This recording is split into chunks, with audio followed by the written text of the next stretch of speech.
Kitab suci waktu itu ditulis pada serat papirus.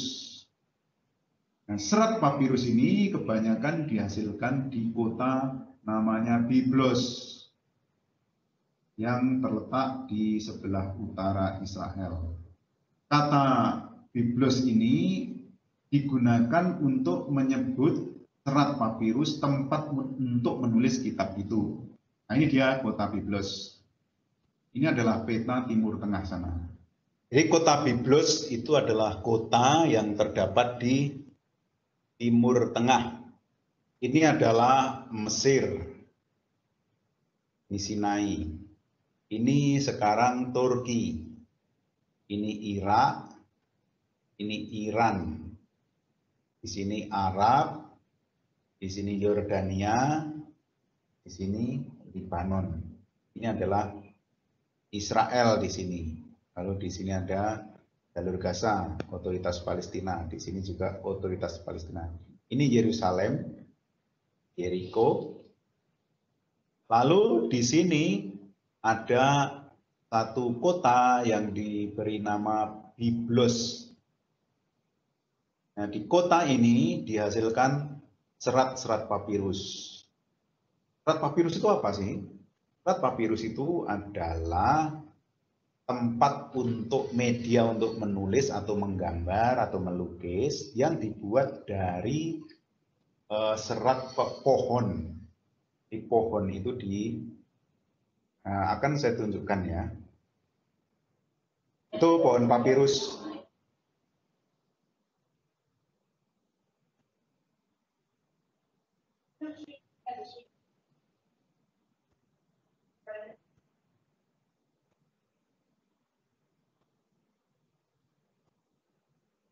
Pohon itu dipotong-potong sesuai dengan ukurannya, kemudian dikuliti. Setelah dikuliti, kemudian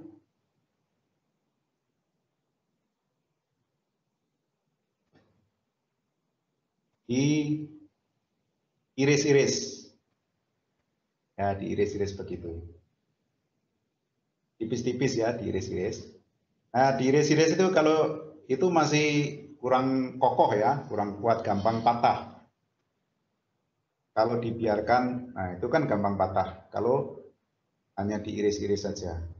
Maka sebelum diproses selanjutnya, perlu digiling seperti itu, dipipihkan. Dengan dipipihkan itu, maka akan lebih kuat, tidak gampang putus kalau ditarik-tarik. Jadi dipipihkan dengan menggunakan giling seperti itu. Nah itu kan sudah tidak gampang patah lagi. Setelah itu direndam seperti itu.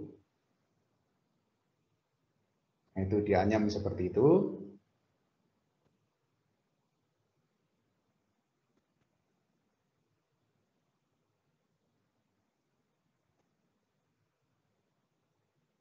Sampai ada banyak ya. Banyaknya itu ya pokoknya menyerupai kertas gitu. Setelah itu, setelah anyamannya cukup banyak, persegi panjang, kemudian ditaruh di tindih, kemudian dipres di mesin seperti itu.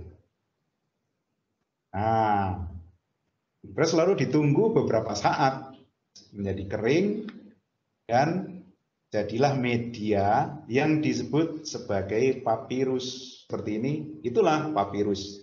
Jadinya seperti ini. Nah, media yang disebut papirus ini bisa digunakan untuk melukis, untuk menggambar, dan juga untuk menulis. Zaman dulu sebelum kertas ditemukan, kitab suci juga ditulis di serat papirus ini. Papirus artinya baby skin ya. Jadi kulit bayi. Papirus, kulit bayi ya, seperti kulit bayi. Kelihatan anyamannya ya, kalau kita terawang di matahari kelihatan anyamannya itu. Itulah yang kemudian digunakan untuk menulis kitab suci. Dan itu banyak dihasilkan di kota Byblos itu. Nah, dari sana kemudian diekspor ke Mesir, diekspor ke sini. Di Mesir inilah serat-serat papirus itu digunakan untuk menulis kitab Sabda Tuhan.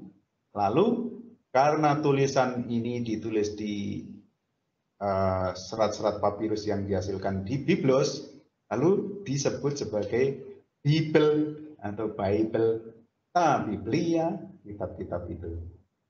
Begitu sejarahnya mengapa kitab suci kita disebut Holy Bible atau disebut Bible, dan mengapa di Indonesia disebut Alkitab. Mengapa kita menyebut kitab suci ini Alkitab, ya kan? Yaitu karena kita mengikuti Al-Quran. Padahal di luar negeri disebut Bible. Mengapa mereka menyebut Holy Bible? Diambil dari nama kota Byblos. Karena dulunya ditulis di atas kertas papirus, dan kertas papirus itu berasal dari kota Byblos. Nah, karena asal-usulnya dari Byblos, lalu kitabnya, hasil tulisannya disebut Bible, Biblia. Ditulis di dalam tulisan-tulisan yang bahan-bahannya diekspor dari Byblos, maka disebut Bible. Gitu. Khusus di Indonesia disebut Alkitab. Itu tepat sekali. Mengapa? Karena arti dari kata Alkitab itu adalah buku yang unik. Dan kalau ada sesuatu yang tidak ada duanya, itulah unik. Seperti kita ini kan tidak ada duanya. Saya ini di seluruh dunia ditemukan ya hanya dalam diri saya. Anda, kalian masing-masing juga unik. Tidak ada duanya. Tidak ada orang yang sama persis dengan kita masing-masing. Oleh karena itu, setiap manusia disebut unik. Jadi, makanya diberi nama. Karena kita sungguh-sungguh unik. Mungkin ada yang namanya sama, tetapi tetap sebagai individu, setiap manusia unik. Nama Yesus itu juga bukan hanya satu. Tapi Yesus yang kita sembah, yang kita akui sebagai Mesias hanya satu. Yesus dari Nazaret yang disalibkan, nah itu dia hanya satu. Nah, kata kitab itu banyak, kitab itu banyak.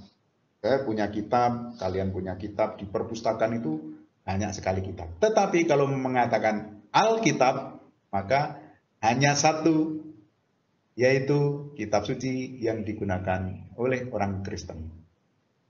Sebutan itu ada di Indonesia, dan maknanya adalah buku yang unik. Dan memang Alkitab kita itu memang buku yang unik, satu-satunya buku yang unik. Di mana keunikannya? Di sini saya sudah masukkan, di sini ada beberapa keunikan, masih banyak keunikan yang lain, tapi paling kurang di sini hal-hal yang menonjol yang tidak akan ditemukan di dalam kitab-kitab yang lain. Pertama, banyak buku dan surat di dalamnya. Ini dia gambarannya. Ini adalah gambaran Alkitab yang kita punya. Sehingga seringkali kitab suci itu disebut sebagai perpustakaan kecil, karena memang banyak buku yang ada di dalamnya. Kumpulan buku dan juga kumpulan surat. Kumpulannya di sini misalnya ada kumpulan Perjanjian Lama di sini. Lalu ada kumpulan Perjanjian Baru. Ini kalau di bahasa Italia, Antico Testamento, itu artinya Perjanjian Lama. Lalu ini Nuovo Testamento, itu artinya Perjanjian Baru. Perjanjian Lama pun ada banyak kitab, ada banyak buku, dan dibedakan menjadi ada 5 kitab paling atas itu disebut Pentateuko atau Pentateuch atau kitab Taurat, 5 gulungan kitab Musa. itu sudah ada 5 buku. Lalu ada Libri Storici, itu artinya buku-buku sejarah. Ini ada 16 buku, ada 16 kitab. Lalu ada Sapientiali, itu adalah kitab-kitab yang bersifat wejangan kebijaksanaan, itu ada 7 kitab. Jadi ini ada 5, ini 16, lalu ini ada 7 kitab. Lalu ada kitab nabi-nabi. Kitab nabi-nabi ini ada 18 kitab. Ada nabi besar dan ada nabi kecil. Nabi besar ada 6, nabi kecil ada 12. Jadi jumlah seluruhnya 16. Sehingga perjanjian lama saja ada 46 ya. Perjanjian lama saja ada 46 buku, 46 kitab. Ditambah lagi perjanjian baru. Perjanjian baru ada 4 Injil, lalu ada 1 kisah para rasul, buku sejarah, ada 21 surat, 13 adalah surat Rasul Paulus, 1 surat Ibrani atau khotbah Alkitabiah, lalu ada 7 surat Katolik, lalu di sini terakhir adalah 1 kitab Wahyu Apokaliptik. Surat Paulus ada 1, 2, 3, 4, 5, 6, 7, 8, 9, 10, 11, 12, 13 surat Paulus, 1 surat kepada orang Ibrani. Dulu surat kepada orang Ibrani ini dikira juga ditulis oleh Paulus, tapi sekarang tidak lagi. 7 surat Katolik dan 1 surat kepada orang Ibrani. Jadi ada 27 yang perjanjian baru. 64 ditambah 27. Ya. 64 tambah 27. Di sini adalah surat Wahyu. 64 ditambah 27 total baik perjanjian lama maupun perjanjian baru jumlahnya 73 kitab. Lihat bahwa ternyata kitab suci Alkitab itu terdiri dari kumpulan kitab. Jumlahnya 73, kumpulan kitab dan surat. Jumlahnya 73. Unik. Kitab tetapi terdiri dari kitab-kitab. Makanya kalau memberi nama bahasa Yunani tadi, ta Biblia itu kan jamak tepat. Tapi memberi nama Latin juga tepat, artinya 1. Banyak yang dikumpulkan menjadi 1. Itu dia. Yang kedua, keunikan yang kedua. Bahasa asli yang digunakan untuk menulis Alkitab itu lebih dari 1. Ada yang ditulis bahasa aslinya dalam bahasa Ibrani, ada yang ditulis bahasa aslinya dalam bahasa Aram, dan ada yang ditulis bahasa aslinya bahasa Yunani. Nah, lihat, ada 1 buku yang ditulis dengan lebih dari 1 bahasa. Itu unik Alkitab kita punya. Keunikan Alkitab ada di sana. Di mana yang ditulis bahasa Ibrani? Sebagian besar kitab suci Perjanjian Lama ditulis aslinya dalam bahasa Ibrani. Di mana yang ditulis dalam bahasa Yunani? Seluruh kitab suci Perjanjian Baru aslinya ditulis dalam bahasa Yunani. Di mana ditulis dalam bahasa Aram? Perjanjian Baru ada beberapa ungkapan Aram, bahasa Aram misalnya Eloi, Eloi, lama sabachthani, itu adalah ungkapan bahasa Aram. Talitagum itu adalah ungkapan bahasa Aram. Lalu Ephata itu adalah ungkapan bahasa Aram. Perjanjian Baru juga ada beberapa ungkapan bahasa Ibrani yang tidak diterjemahkan, misalnya Rabuni itu dari bahasa Ibrani, artinya guru, kan? Tetapi lebih daripada itu, ada Perjanjian Lama yang ditulis dalam bahasa Aram, yaitu Kitab Daniel, bab 2, ayat 4 sampai bab 6. Itu ditulis aslinya dalam bahasa Aram. Kalau nggak percaya, mari kita lihat Kitab Daniel. Kita buka Kitab Daniel, bab 2, ayat 4. Silahkan kalau kalian punya kitab suci, buka Kitab Daniel. Saya akan tunjukkan juga Kitab Daniel. Ini adalah Bible Work. Dalam Bible Work ini terdiri dari kitab-kitab dalam banyak bahasa. Lalu saya bisa mencari Kitab Daniel di sini. Ini ada Daniel. Artinya, ini babnya saya cari bab 2. Lalu saya cari ayat 4. Ayat 4 ada di sini. Ini masih bahasa Indonesia semua ya. Tapi kalau kita baca ayat 4, begini bunyinya. Lalu berkatalah para kasdim itu kepada raja. Lihat ada dalam kurung dan diberi keterangan dalam bahasa Aram. Nah ini dia.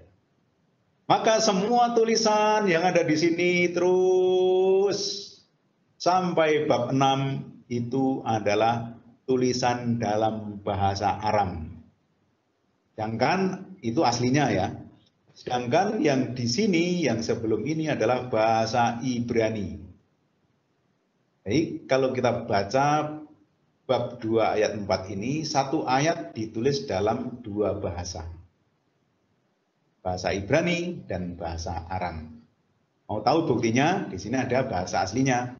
Saya klik saja di sini. Maka akan muncul bahasa aslinya. Ini Daniel bab 2 ayat 1. Saya cari sekarang ayat 4 tadi. Di sini. Nah inilah bahasa aslinya. Kita kecilkan lebih dikit. Kecil lagi. Tidak apa-apa seperti ini ya. Ini bahasa asli. Ini adalah bahasa Ibrani sampai di sini itu masih bahasa Ibrani. Tetapi masuk di sini ini sudah bahasa Aram. Sampai terus-terus di bawah. Bahasa Ibrani bunyinya begini. Wayadaberu akasdim lamelek armit. Mereka, orang-orang Kasdim itu maksudnya, berkata Lamelek kepada Raja Armit dalam bahasa Aram. Lalu mulai ini, itu sudah bahasa Aram semua. Dan ini dibaca sama seperti huruf-huruf Ibrani, tetapi beda. Gramatikanya beda sedikit, artinya juga banyak yang beda. Misalnya di sini, kalau bahasa Ibrani, Melek itu raja. Tapi di sini, dalam bahasa Aram menjadi Malka. Suku-suku katanya atau huruf-hurufnya masih sama ya. M-L-K, M-L-K. Tetapi sudah beda. Melek menjadi Malka. La alamin. La olam menjadi la alamin. Hayi itu hiduplah yang hidup. Amar. Alamma. Katakanlah kepada hamba-hambamu ini. Katakanlah mimpi. Alam itu mimpi. Kepada hamba-hambamu ini, la abad abdi, abadeka abdimu, hambamu. Upasra dan tafsirannya, nyatakanlah tafsirannya. Ya, satu ayat terdiri dari dua bahasa. Kita mau lihat sampai di mana? Lihat di sini. Kalau kita lihat bahasa aslinya, ini semuanya adalah bahasa Aram.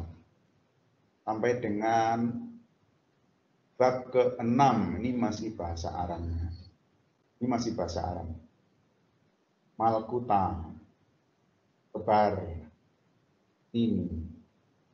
Sitin, Ketahuan. Ini masih bahasa Aram. Nah, nanti bab 7 kembali lagi ke bahasa Ibrani. Ini sudah bahasa Ibrani lagi bab 7. Sedangkan sampai bab 6 adalah bahasa Aram. Lihat, Alkitab ternyata ditulis dalam lebih dari satu bahasa asli. Bahasa Ibrani, bahasa Aram, dan bahasa Yunani. Termasuk kitab-kitab yang tidak diakui oleh gereja-gereja Protestan yang disebut sebagai kitab Deuterokanonika itu aslinya juga ditulis dalam bahasa Yunani. Misalnya kitab Tobit, kitab Yudit. Kalau kita lihat di sini enggak ada ya, kitab Tobit, kitab Yudit enggak ada. Makabe juga enggak ada. Tapi kalau kita buka yang versi bahasa Yunani,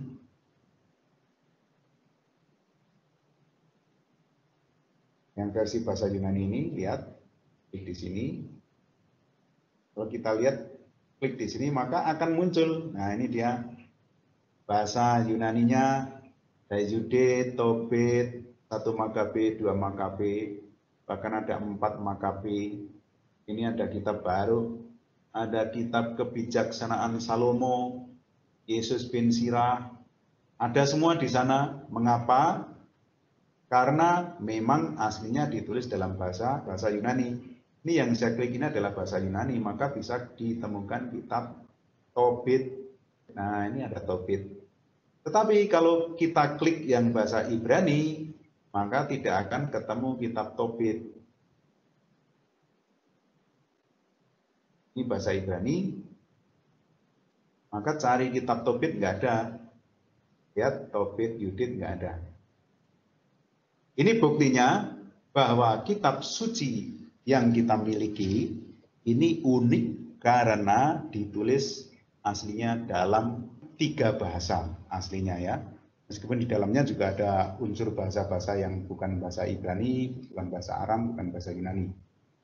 Tapi yang jelas, kitab suci yang kita miliki unik karena ditulis dalam lebih dari 1 bahasa asli. Ibrani, Aram, dan Yunani. Dan secara otomatis juga penulisnya lebih dari 1. Banyak penulisnya, karena bukunya juga banyak. Dan seringkali nama penulisnya tidak dicantumkan, tidak disebut. Misalnya kitab Kejadian, siapa penulisnya? Tidak tahu. Keluaran, siapa penulisnya? Tidak disebutkan. Imamat, siapa penulisnya? Tidak disebutkan. Bilangan dan Ulangan, penulisnya juga tidak disebutkan siapa. Tapi tradisi mengimani atau meyakini, mengakui bahwa 5 gulungan kitab Musa ini ditulis oleh Musa atau generasi Musa. Kitab-kitab sejarah Yosua, siapa yang nulis? Yang jelas ditulis siapa penulisnya itu adalah surat-surat Paulus. Di sini dari Paulus. Kadang-kadang Paulus sendiri mengatakan surat ini aku tulis dengan tanganku sendiri. Injil dituliskan ini adalah Injil Matius, Injil Markus, Injil Lukas, Injil Yohanes. Kisah para Rasul itu diakui ditulis oleh Lukas, penginjil ini. Tapi kebanyakan tidak diketahui siapa penulisnya. Jadi penulisnya banyak. Dan latar belakang penulisnya juga macam-macam. Tentu saja ada orang bijaksana, ada nabi, ada pemimpin, ada hakim, tapi juga ada gembala, ada nelayan. Misalnya Petrus itu adalah nelayan. Ada pelihat, ada sejarawan, banyak macam latar belakang penulisnya. Kadang-kadang tidak dicantumkan nama penulisnya. Keunikan yang keempat, keunikannya juga waktu penulisannya itu panjang sekali, lama sekali. Jenjang waktu penulisannya itu hampir 10 abad. Coba bayangkan, 1 abad itu berapa tahun? 1 abad kan 100 tahun ya. Kalau 10 abad kan berarti 1000 tahun. Jadi kitab ini ditulis menjadi 1 buku itu selama 1000 tahun, bayangkan. Injil saja ditulis ya kurang lebih 50 tahun lah. Jadi Injil itu ditulis mulai tahun 50-an dan selesai kira-kira tahun 100-an. Injil saja yang hanya 4 Kurang 2 menit. Lalu kitab sejarah ini kan ditulis mulai sejak zaman Daud dan Salomo. Waktu itu banyak penulis-penulis kerajaan. Atau waktu zaman pembuangan Daud dan Salomo itu tahun 90-an sebelum Masehi ya. Jadi abad ke-10 sebelum Masehi. Maka ngitungnya di sana. Kalau ngitungnya mulai dari Musa maka lebih lama lagi. Mungkin lebih daripada 15 abad ya.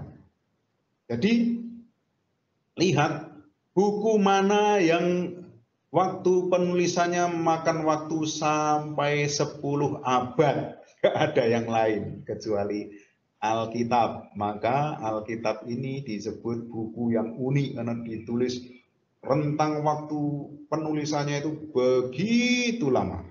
Begitu lama. Sangat lama. 10 abad. Belum dihitung sampai Musa. Lalu ragam sastranya pun juga lebih dari satu. Ada prosa, ada puisi, ada cerita, ada hukum, ada nyanyian, dan ada surat. Apa bedanya prosa dan puisi? Umumnya kan kalau buku puisi ya semuanya puisi. Kalau buku prosa ya semuanya prosa. Kalau buku hukum ya semuanya hukum. Misalnya kitab undang-undang hukum pidana, hukum perdata, atau kitab hukum kanonik. Itu kan semuanya hukum, tidak ada prosanya, tidak ada puisi. Aneh kalau menemukan buku kitab undang-undang lalu ada puisinya di sana. Aneh kan? Aneh. Tapi di dalam Alkitab ada itu. Ada hukum, ada puisi, ada cerita, ada nyanyian, ada surat. Kalau nyanyian kan kita temukan di album-album. Harusnya. Tetapi di dalam Alkitab kita, jenis-jenis sastra itu di dalam Alkitab kita ada semua. Yang penting kalian tahu bahwa sebutan Alkitab itu tepat karena artinya adalah buku yang unik. Dan keunikannya kita sudah tahu tadi. Apa itu? Jumlah bukunya banyak, 73. Lalu bahasanya juga lebih dari satu, Aram, Yunani, dan Ibrani. Penulisnya juga banyak macam-macam lagi orang-orangnya. Dan waktu menulisnya itu sampai 1000 tahun, bayangkan. Buku mana yang ditulis sampai 1000 tahun baru jadi? Alkitab, satu-satunya hanya Alkitab. Lalu jenis sastranya macam-macam, prosa, puisi. Mari kita tutup pertemuan kita dengan berdoa. Dalam nama Bapa dan Putra dan Roh Kudus. Amin. Tuhan, kami bersyukur karena kami dapat melangsungkan pertemuan ini dengan baik dan lancar. Dan kami mohon berkat-Mu untuk pertemuan kami selanjutnya, supaya Engkau menjadikan pertemuan kami sebagai sarana bagi-Mu untuk semakin membuat kami mendalam di dalam iman, semakin murni di dalam mengasihi, dan semakin teguh di dalam pengharapan, di dalam iman akan Allah Tritunggal yang Maha Kudus, Bapa, Putra, dan Roh Kudus. Kemuliaan kepada Bapa dan Putra dan Roh Kudus, seperti pada permulaan, sekarang, selalu, dan sepanjang segala abad. Amin. Dalam nama Bapa dan Putra dan Roh Kudus. Amin. Sampai jumpa. Sampai jumpa. Terima kasih. Lagi.